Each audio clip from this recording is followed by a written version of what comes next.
Professeur Philippe Parola, vous êtes chef de service des maladies infectieuses à l'IHU, où vous dirigez également une unité de recherche internationale. Pouvez-vous faire un point sur la situation épidémiologique et le variant Delta est-il moins sévère? Merci. Donc, comme vous le savez, je m'exprime ici comme universitaire.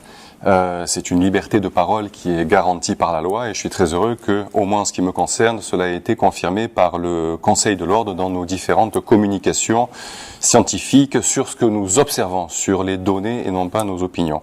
Alors, concernant la situation, ce que nous avons observé à l'IHU Méditerranée Infection, c'est effectivement, vous le savez, un virus variant Delta qui circule, qui a beaucoup circulé. Nous verrons si nous avons atteint un pic dans les prochains jours, mais parallèlement, un ratio entre la quantité de patients diagnostiqués à l'IHU Méditerranée Infection et ceux qui sont hospitalisés, qui est plutôt plus faible que ce que nous avions connu dans la situation du variant dit anglais, du variant Marseille 1 que nous avions décrit, ou même de la première épidémie. Donc, est-ce que ce variant est moins sévère? C'est un ressenti, je parle moins du ressenti, mais le soin que nous prodiguons aux patients aboutit pour l'instant à un nombre inférieur de décès par rapport à ce que nous avions connu, même s'il était relativement faible ici. Alors pourquoi? Toutes les hypothèses peuvent être discutées. Est-ce que c'est à cause, ou grâce plutôt, au vaccin? Est-ce que c'est tout simplement une souche qui est moins virulente? Est-ce qu'il y a déjà une immunité dans la population, pas que grâce au vaccin, mais également grâce aux infections passées? Ou bien est-ce qu'on a un meilleur accès aux soins? Vous vous souvenez qu'un des drames de la première épidémie a été de dire aux gens de rester chez eux jusqu'à avoir des difficultés respiratoires. Ce n'est heureusement plus le cas et nous avions montré que l'accès aux soins précoces était, dans nos cohortes, dans la vraie vie, dans ce que nous avons observé, un facteur d'évolution moins sévère. Voilà, donc nous verrons dans les prochains jours si tout cela est confirmé. Que pensez-vous de la stratégie vaccinale dans le contexte de la nouvelle épidémie du variant indien? Alors, la stratégie vaccinale, c'est une question politique. Nous ne faisons pas de politique, nous pouvons produire des données. Nous ne commentons pas les décisions de santé publique, nous les appliquons. Concernant la vaccination et sa protection vis-à-vis du variant Delta, quelles sont les données de la littérature? Alors, il y a des données publiées et non publiées. Ce qui est ce qui vient de sortir aux États-Unis récemment sur une grande synthèse des données publiées et non publiées serait une protection vaccinale vis-à-vis du variant Delta et de ses formes modérées entre 40 et 90%. Vous voyez que le panel est large, donc avant d'avoir des chiffres précis, il faudra du temps. Mais la question la plus importante peut-être pour les médecins, pour les soignants et pour la population, et c'est celle qui est posée, c'est est-ce que la vaccination et les vaccins que nous connaissons actuellement protègent des formes sévères, c'est-à-dire protègent de l'hospitalisation et protègent d'aller en réanimation? Ça, c'est une question qui est largement débattue avec beaucoup de gens qui donnent leur opinion. Et là, il y a trois façons de répondre. Soit vous faites une photo de ce qui existe. Vous pouvez dire, eh bien, il y a moins de 5% des patients hospitalisés en réanimation qui sont complètement vaccinés. Vous pouvez dire que 10 à 15% des patients hospitalisés en unité conventionnelle étaient vaccinés complètement, et donc le reste ne l'était pas. Ça, vous faites une photo, mais vous ne pouvez pas forcément en déduire un effet protecteur de la vaccination sur les formes sévères, puisque vous n'avez pas les populations en amont. Donc, comment répondre à la question? Eh bien, c'est en général des cohortes. Vous avez une population de patients positifs, vous avez les vaccinés, vous avez les non vaccinés, vous regardez ce qui leur arrive. Est-ce qu'ils sont hospitalisés? Est-ce qu'ils vont en réanimation? Les données de l'IHU, Didier Raoult les a rapportées la semaine dernière. Pour l'instant, nous ne pouvons pas conclure. C'est-à-dire que sur notre grand panel de patients qui viennent se faire tester tous les jours, parmi les positifs vaccinés et les positifs non vaccinés, nous n'avons pas vu pour l'instant de différence entre l'évolution vers la sévérité. Est-ce que les vaccinés ou les non vaccinés vont plus ou moins en hospitalisation, plus ou moins en réanimation. C'est aujourd'hui, nous verrons par la suite. Deuxième possibilité, des cohortes nationales. Je n'en ai pas connaissance, donc je ne peux pas les commenter. Troisième possibilité, c'est la vie réelle, c'est-à-dire qu'est-ce qui se passe dans les grandes populations qui sont très vaccinées comme Israël. Il faut être attentif à ce qui se passe là-bas. J'invite bien entendu mes collègues à suivre, et les autorités bien sûr, à suivre ce qui se passe là-bas où la population est très vaccinée, à suivre les patients qui sont hospitalisés actuellement en Israël, ceux qui sont en réanimation, et ça nous permettra d'avoir des données. Mais encore une fois, pour l'instant, nous ne pouvons donner que ce que nous observons ici, mais encore une fois, la situation en Israël mérite d'être observée. Enfin, pour clore un débat, mais qui sera jamais clos, il ne s'agit pas d'être pour ou contre la vaccination. C'est une question qui n'a pas de sens.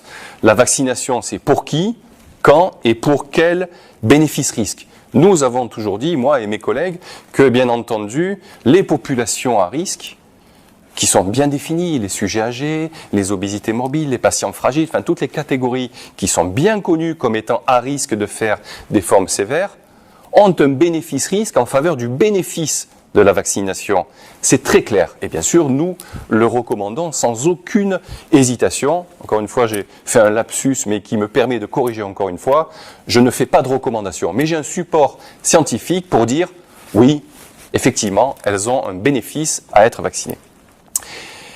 Est-ce que j'ai des arguments, moi, pour dire il faut vacciner tout le monde parce que ça a un intérêt en santé publique? Alors, ça aurait un intérêt si le fait d'être vacciné empêche d'être porteur et contagieux.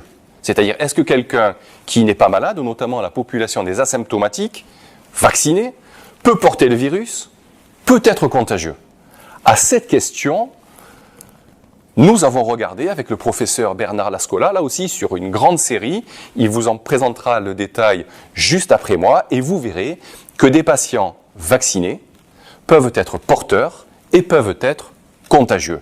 Les conséquences de tout ça, qui correspondent d'ailleurs à ce qui a été dit par les autorités américaines, alors je me méfie de rapporter ce qui a été dit par telle et telle autorité, je n'en connais pas la source, mais ça correspond à peu près à ce qui a été dit aux États-Unis, c'est-à-dire qu'actuellement on peut être vacciné, porteur et contagieux. Là aussi, les conséquences dans les décisions politiques ne m'appartiennent pas, mais je pense qu'il faut expliquer aux gens qui ont accès à une connaissance ou ont accès à des fake news, donc autant dire les faits. Voilà les faits. La conséquence de ça, c'est que le vaccin, nous sommes tous d'accord pour dire que c'est une arme importante dans la lutte contre cette épidémie, cette nouvelle épidémie, contre ses conséquences, bien entendu, mais ce n'est pas l'arme absolue. Et malheureusement, et ça je le regrette, le tout vaccin arme absolue est en train d'éluder encore l'élément essentiel qui nous est apparu essentiel et qui était un résultat de nos observations, c'est l'accès aux soins précoces. Donc le fait d'être vacciné, attention, c'est notre expérience, ne doit pas empêcher d'aller se faire tester et d'avoir un accès aux soins rapide, parce que l'accès aux soins tardifs, ça nous le savons avec nos données, est lui réellement un facteur de gravité. Ensuite, la communication, les décisions politiques ne nous appartiennent pas, voici les faits. Et en ce qui concerne la Martinique, un confinement a été décrété. Qu'en pensez-vous? Alors, je ne me permettrai pas de commenter en détail la situation épidémiologique en Martinique. Mes collègues le feront mieux que moi. J'ai bien compris que, comme dans le pays d'ailleurs à une époque, comme en métropole, les structures sanitaires peuvent être dépassées. C'est une question là aussi qui aura peut-être dans l'avenir une réponse politique. Concernant le confinement, est-ce que j'ai des arguments scientifiques qui permettent de dire que le confinement permet de protéger la population de la mortalité? La réponse, c'est non, je n'en ai pas. Il n'y a aucune publication qui va dans ce sens. Il n'y a aucune donnée de la littérature qui va dans ce sens. Vous avez des opinions, vous avez des décisions politiques. Nous en avions déjà parlé, le professeur Ioannidis avait fait une conférence ici à l'IHU Méditerranée Infection pour montrer qu'aux États-Unis, confinés n'avaient pas atteint l'objectif. Si la cible est de dire on confine pour avoir moins de morts, moins d'hospitalisation, la cible n'est pas atteinte. Donc non, il n'y a pas d'argument, il y a même parfois des effets inverses et ça peut se comprendre, c'est-à-dire vous allez confiner des personnes, il ne faut pas croire que le confinement est total, les personnels de santé, les policiers, les gens alimentaires travaillent et donc la circulation continue. Donc sur les objectifs, non, je n'ai pas d'argument, là aussi c'est une décision politique qui pourra être assumée par ceux qui la prennent. Je n'ai pas à dire c'est bien, c'est pas bien, mais en tant qu'universitaire, vous me demandez, est-ce que j'ai des arguments pour dire ça permettra qu'il y ait moins de décès liés à cette épidémie? La réponse est je n'en ai pas. Merci beaucoup. Voilà, bonjour. Donc aujourd'hui, je vais vous parler d'un petit travail qu'on continue à faire avec le laboratoire NSB3, c'est-à-dire là où on isole les souches de virus, pour essayer de voir, si vous voulez, l'effet que peut avoir la vaccination contre le Covid et les symptômes, et savoir si finalement les patients qui sont infectés par ce variant Delta continuent à être contagieux, parce qu'il y a un doute là-dessus. Donc juste une remarque préliminaire pour que tout le monde comprenne. Nous, ce qu'on appelle le CT de la PCR, c'est en gros lié à la charge virale. Donc en pratique, plus on a un CT qui est bas, donc quand le CT est très bas, ça veut dire qu'il y a une charge virale qui est très haute. En revanche, quand le CT est élevé, on a une charge virale, donc une excrétion de virus qui est moins importante. Ça, c'est des choses qu'on va mesurer par la PCR. Alors juste, rappel d'un petit travail qu'on a fait. Donc c'est le premier travail qu'on avait fait. Donc à l'époque, on avait peu de matériel. Vous voyez, on avait mis 183 échantillons culture, on avait isolé 129 souches. Donc sur ces 129 souches, ce que l'on voyait, c'est 90% le sortait dès la première semaine. Donc l'essentiel finalement de l'information, on le sait à la première semaine, c'est-à-dire on isole les cultures de virus. Et on voyait que plus le CT est bas, donc plus la charge virale était élevée, et bien plus on avait une positivité. C'est-à-dire que quand on était à 13, 14 CT, on avait 100% d'isolement du virus. Alors j'ai mis les marqueurs, par exemple 20 CT, c'était 87%, on avait le virus qui était isolé. 25 CT, vous voyez qu'on était aux alentours de 70%. Et donc on arrivait jusqu'à 33 CT où on avait 10% des personnes chez qui on pouvait isoler le virus. Qu'on pouvait isoler le virus, ce qui veut dire en pratique ces patients étaient contagieux. C'est-à-dire ils ont du virus vivant dans leur sécrétion. Donc ça, on avait fait ça au tout début de l'épidémie.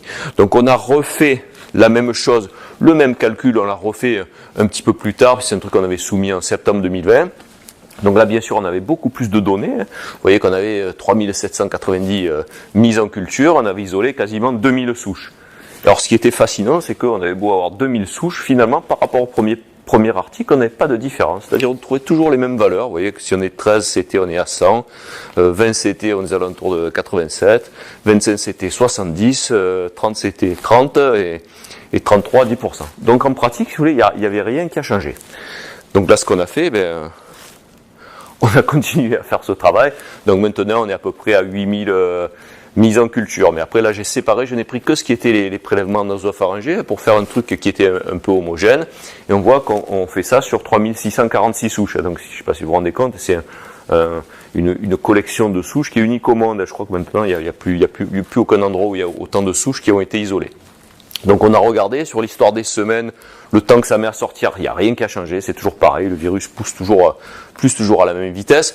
Ce qu'on voit, c'est que la courbe a toujours le même aspect, en revanche on a vu un petit décrochage, c'est-à-dire que dans les CT 13-14, on n'est plus à 100, on a un peu baissé, on voit que globalement on a un peu baissé par rapport à avant. Ce qui m'a étonné au départ, parce que j'irai vérifier quand même, et ce qu'on voit à droite, c'est que la charge virale, elle est toujours liée à la culture positive, plus la charge virale est basse, plus l'isolement va sortir. Et donc ce qui a changé un peu, c'est qu'à un moment donné, j'ai retrouvé ça, c'est qu'on a eu des pénuries en fait en système de transport, les systèmes de transport qu'on avait, on a eu une pénurie, on est passé sur des systèmes de transport qui ne permettent pas de faire la culture. Donc c'est pour ça. Donc il va falloir que je les enlève, tout cela, un par un, pour repartir sur les chiffres qui étaient pas mal. Mais en gros, la charge virale, elle est toujours proportionnelle, si vous voulez, au résultat de la culture et donc à la contagiosité des malades.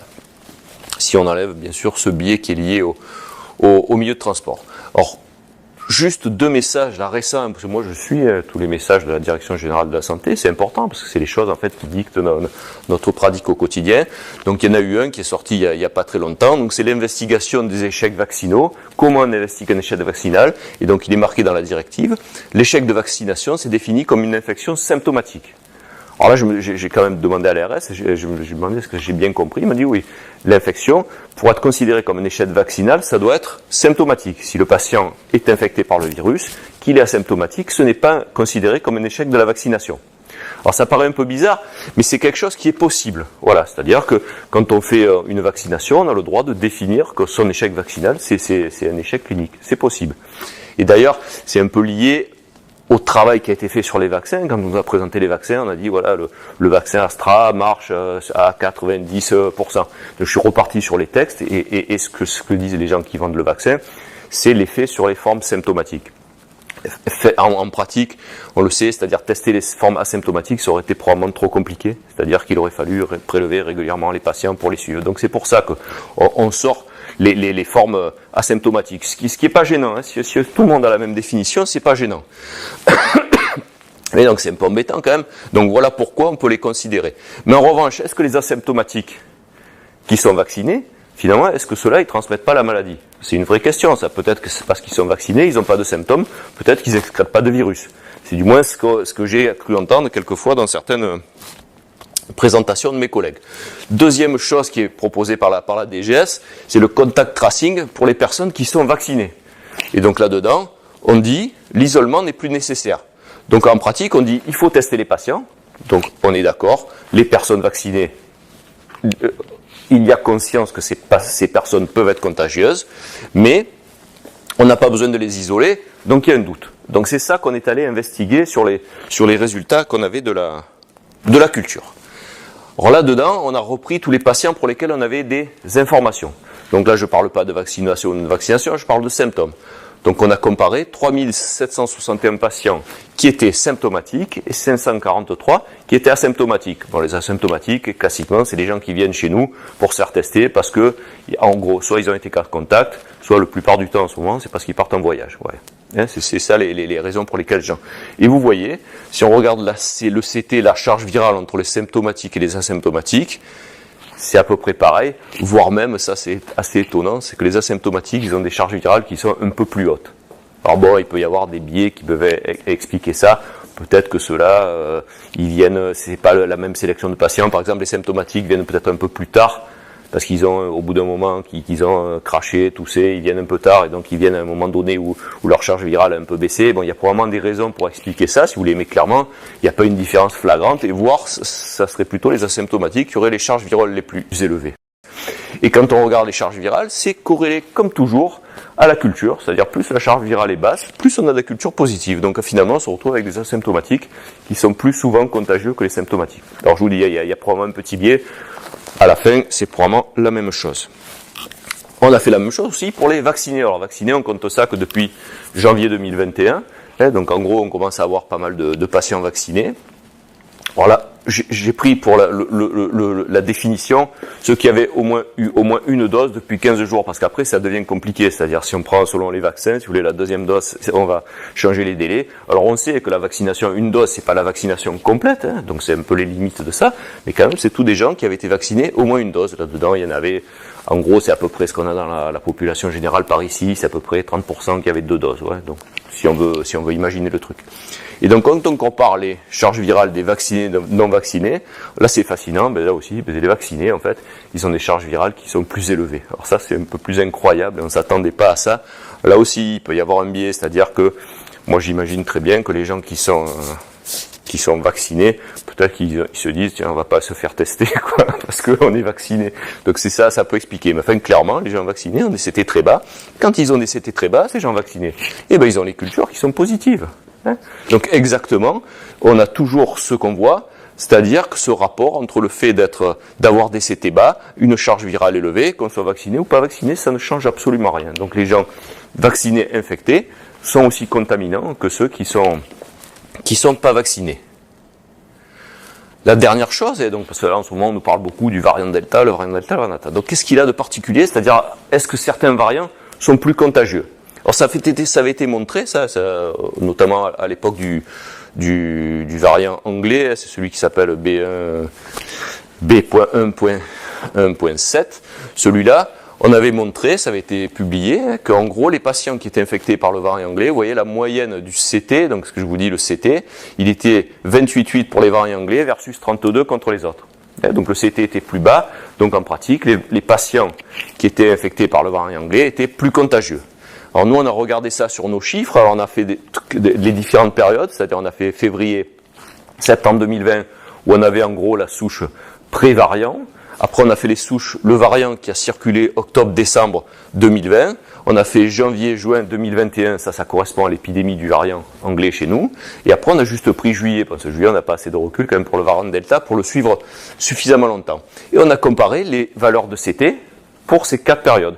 Et on voit que sur ces 4 périodes, en fait, les CT, ils étaient à peu près comparables entre le variant, le premier original, le Wuhan, et celui qui a circulé entre octobre et décembre. Mais vous voyez déjà que le CT baisse, donc la charge virale augmente, vous voyez, sur l'épidémie de janvier à juin. Donc en fait, on trouvait exactement ce qui était publié par les gens du Lancet, c'est-à-dire que les gens qui étaient infectés par le variant anglais avaient des charges virales plus élevées. Et vous revoyez le dernier, ça c'est juillet 2021, ça c'est que du variant indien. Vous voyez le variant indien, et bien les CT c'est encore plus bas, ça veut dire que la charge virale est encore plus élevée. Voilà.